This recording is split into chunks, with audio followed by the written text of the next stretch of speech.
Bonjour, je suis ravie de vous retrouver pour ce nouveau tuto dans le cadre de mon invitation avec la marque KeyScrap. Nous allons réaliser une page de scrap en 30 par 30 pour la box de ce mois d'août 2022.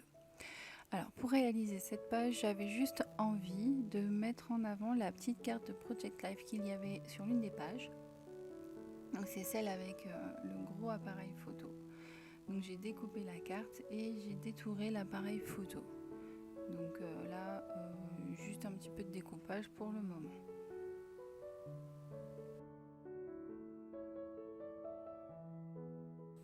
Alors maintenant qu'on a terminé le détourage de notre petit appareil photo, qui est notre élément central de page, on va pouvoir passer à notre décoration. Donc notre page de scrap, là j'ai pris une page 30-30 blanche que j'avais dans mes fournitures perso, assez épaisse. J'ai choisi donc de prendre le pochoir broderie des ateliers de Karine pour venir faire une petite déco. Pour savoir exactement l'emplacement, je positionne ma photo et l'appareil photo et je mets le pochoir en dessous que je fais glisser jusqu'à l'emplacement qui me convient. À l'aide d'une pointe à percer ou d'une aiguille, je ne sais pas, on vient faire les marquages de tous nos petits trous de broderie. Alors habituellement là je suis pas chez moi pour faire tous les tutos du mois d'août, donc c'est un peu compliqué. Mais habituellement je mets un petit tapis en dessous, c'est quand même plus sympa et plus facile. Là j'avais oublié de le prendre. Notre petite broderie sera faite avec un fil métallisé de chez DMC couleur or. Alors franchement c'est super joli, mais en termes d'utilisation c'est méga compliqué. Alors le fil or, c'est un fil qui se dédouble mais alors complètement facilement et qui n'a pas beaucoup de belle qualité en termes de nous faciliter le travail, pardon. Donc c'est-à-dire que pour tirer le fil c'est compliqué, pour le mettre sur notre aiguille c'est compliqué, enfin voilà, il faut savoir que je me suis pas facilité la tâche avec. Mais la broderie ça prend du temps, donc c'est pareil, si vous voulez faire votre page rapidement, cette broderie là elle m'a pris, j'ai mis ma petite soirée dessus parce que en termes de fil et de temps c'était assez long quand même. Mais bon voilà, vous allez pouvoir voir le résultat et puis vous me direz un petit peu si je trouve que moi ça amène une plus-value à notre page. Donc voilà notre petit phare. Et ensuite, je viens replacer mon appareil photo, ma photo, et on va s'occuper de l'étape du pochoir du masque classique. Donc celui-là, c'est un des derniers de chez Sokai que j'aime beaucoup. Pour voir un petit peu où je veux que le motif apparaisse, je le fais glisser derrière mes éléments. Et puis à vue d'œil, je sais à peu près où je vais donc pouvoir l'installer sur ma page. Je choisis deux Distress Oxy, donc il y a une jaune et une orangée assez claires et assez punch, je trouve qu'elles sont plutôt peps. On prend notre pad le plus clair et puis on vient frotter notre pochoir, notre masque pardon.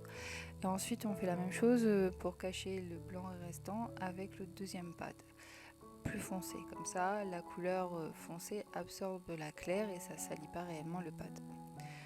Une fois que c'est fait, à l'aide d'un spray à eau, on va pulvériser de l'eau voilà, sur notre pochoir pour faire activer la couleur. Et comme ça va nous permettre de pouvoir avoir un effet aquarelle mouillé, un effet mouillé, un effet aquarelle sur la page blanche une fois que ça sera terminé.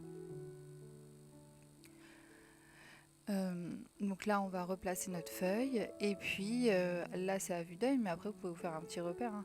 Vous venez appliquer le côté ancré sur la feuille et à l'aide d'un papier absorbant vous venez appuyer votre motif pour faire en sorte qu'il s'imprime bien sur votre feuille et aussi pour ne pas que ça bave partout, puisque si vous l'aviez fait à la main, il y avait un risque que votre main fasse glisser la matière et que vos motifs ne soient plus aussi parfait entre guillemets, hein, c'est pas du parfait, mais que le motif ne se reconnaît plus puisque vous auriez fait glisser la peinture. Donc toujours on replace ces éléments pour vraiment montrer l'emplacement de tout ça. Et puis maintenant on s'occupe des embellissements. Donc c'est avec la planche de chez Paper Nova Design que là j'ai fait l'intégralité de ma page. Donc une fois que on a tamponné, aquarellé, donc je vous ai pas montré l'étape d'aquarelle puisque comme je vous ai dit je suis pas chez moi et malheureusement c'est un peu compliqué, la luminosité, je suis dans un logement très sombre, donc bon, le principe c'est toujours le même que d'habitude. Alors voici toutes mes petites fleurs et puis on va essayer donc maintenant de tout placer comme il faut aux bons emplacements.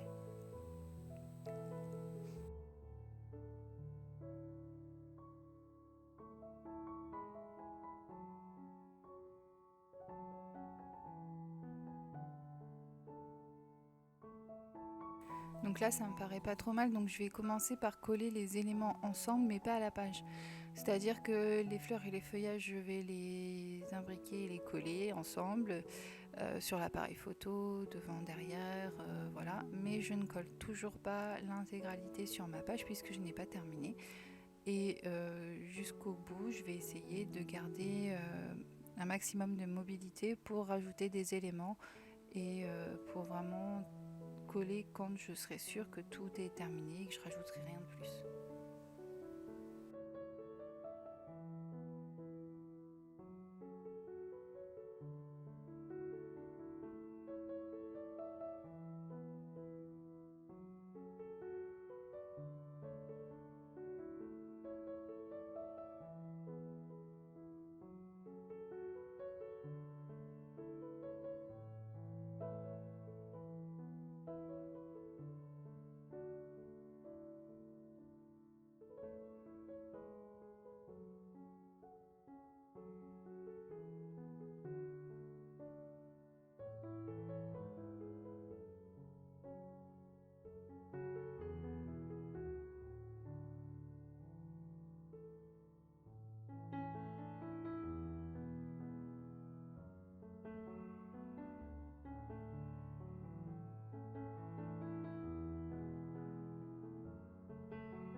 Donc maintenant j'ai juste ajouté, vous voyez en bas à gauche, deux petits textes. Donc il y en a un issu de la planche à découper de chez Keyscrap et l'autre c'est celle de chez Zibuline qui sont fournies dans votre kit.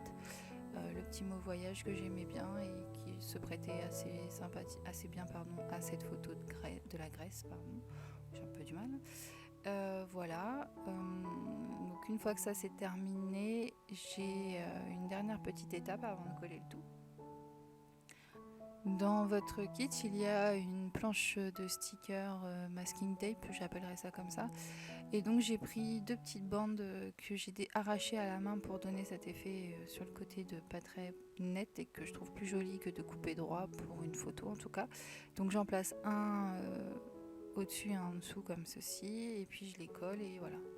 Pour dire de ramener un petit peu de matière et puis pour finir réellement notre page de scrap.